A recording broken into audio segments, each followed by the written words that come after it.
Hey guys, welcome back to Bite Me. Oh, I hit my microphone. Is my podcast so much a podcast as it is like inspirational, aspirational notes of encouragement for a few minutes?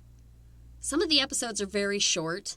I remember that being a thing when we first got into it last season. That here I'm thinking, I'm just going to jibber jabber for 30 minutes. And it turned into like 9 minutes of me just incoherently speaking. I'm hoping that when Eric gets on here, it'll be a little bit different. I still think the episodes will be shorter. Let's be honest, like we're all listening to this in our car or in the bathtub or on a walk. I don't know anybody that's like consecutively listening to 30, 40, 50 minutes an hour podcasts.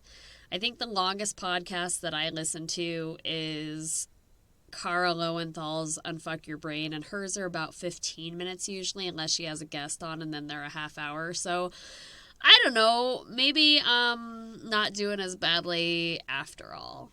Need to do some research. Definitely very experimental phases we're having in the podcast realm. If you ever are considering doing a podcast yourself, please know that is a hobby. You're not going to get paid a whole lot. But I do enjoy reaching out in this way. I always felt like I was some type of reporter. People say all the time, why don't you run for politics? And I feel like I'm just South Dakota's field reporter. I'm just out here telling the other side of things because so much of the one side, the conservative side, gets told. So I'm here to tell the rest of the United States about all the fucked up shit that happens here. Yeah. So DJ / field reporter / I don't know, newspaper article. I do have a blog if anybody wants to check it out. But Bite Me Season 2 Episode 3. Today we're going to talk about Metaverse. Have you heard about this shit? This Metaverse shit? What in the Black Mirror is Mark Zuckerberg up to now? Does anybody check this man for wires? It's crazy. He is. He's like dead behind the eyes. I feel like I have entered the Twilight Zone. And I will admit it. Technology is useful. Without the use of technology, could not have the TikTok following. Without the use of technology, could not film the podcast. Listen, there are people who have greatly benefited from technology. I'm not a big fan of online dating. But, you know, people have met their significant others that way. People have reconnected with long-lost loved ones. People have started political campaigns for good and evil. And my business, my dog grooming business, does benefit from the use of social media. And I'm a child of the 90s. And I'm lucid enough to remember when the internet came about. And the first thing that I ever did on the internet was print out a picture of Bugs Bunny and look up fart jokes. We've come a long way. But have we? Like, let's not get it twisted. There's no doubt some type of rebranding due to inadvertent takeover of Facebook by boomers and also the influence of the presidential election. There's about 1 million different ways that this could go wrong. And I think we need to talk about it immediately. My daughter, you know, she often asks me, don't you worry about the trolls and haters on your TikTok? Do the comments affect you? And the answer is no. It is. Truly. Sure, over time, if you continue to read them and actually consider them, then all those little hits and digs do eventually start to add up. And you maybe take a week mental health break, but ultimately, in my daily life, I am able to surmise that I do not, in fact, know any of these fucking people, nor do they really know me, so I don't care what they're saying or what they think. I don't fucking know these people.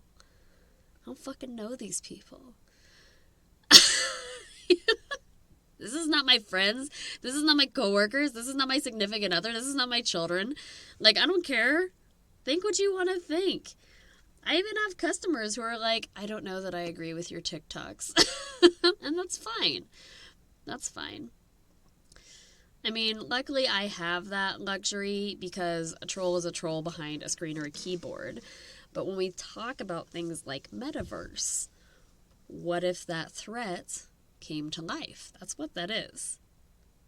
Metaverse is us creating avatars. You know how we have anxiety and don't want to leave the house? Mark Zuckerberg is trying to make it so we can still go out and do all the things that we love without actually facing people. It really is like WALL-E. If you have seen the movie WALL-E, It's going to be like that. Don't tell me you aren't overweight from the pandemic and that you're not on your phone all the time. That's where we're headed. So, I don't know if anybody remembers that little election that we just went through. Remember how we thought it wouldn't be that bad in 2016?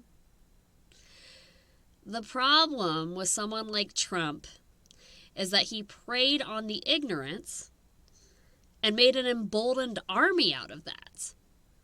Enter Mark Zuckerberg and the swaying of biased opinion for personal gain of the app all over the internet. People say the idle hands are the devil's playground, but I think it might be algorithms.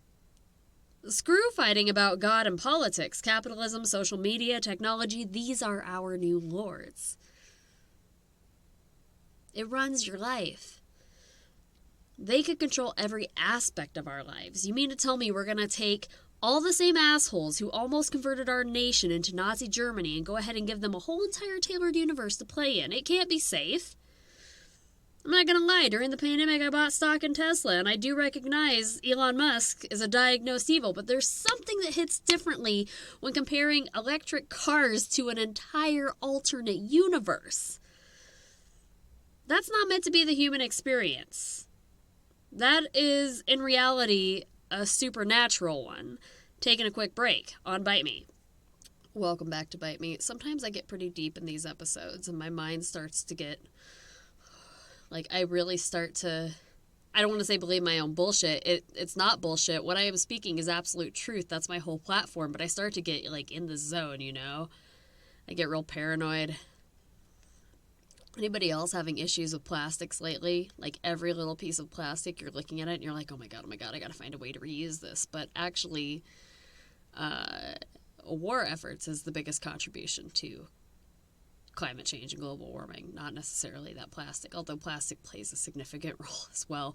We're getting off topic here, but do know that will be a subject for a later episode, is war efforts supporting the military and why you shouldn't do it. Just a little sprinkle, little preview for you. Back to talking about Metaverse and this whole fucked up thing with Mark Zuckerberg. Have you looked at him? Have you seen the man's face? I remember, what was it, Aristotle? There's some guy, or maybe it's a Socrates, and he predicted the future. He said there would be a third evil after there was Stalin, and then there was Osama bin Laden, and then there was a third evil. I think it's Mark Zuckerberg. I really do. I want a necklace that says WWAOCD. What would AOC do? AOC went on her Instagram and coined Metaverse as a cancer to democracy. Somebody disagree with her? Yeah, can't. After the 2020 election and the sway of the typically conservative white boomer population vote, I have very little faith that anything good can come from Facebook, Metaverse, or otherwise. And I think we probably could go ahead and do without Twitter as well. But I don't know. It's not to say I don't have these things. I have Facebook. I have Twitter. I mean, but again, that goes back to aren't we just kind of slaves to them? You kind of have to have these things. Elon Musk talks about going to Mars, from climate change and global warming here. You can't just fly to another planet. Do you guys know you'd have to create an atmosphere? You can't do that overnight. That takes centuries. And when it comes to Facebook, you can't just rebrand a social media app into an alternate reality. It's a band-aid. Just think of the consequences.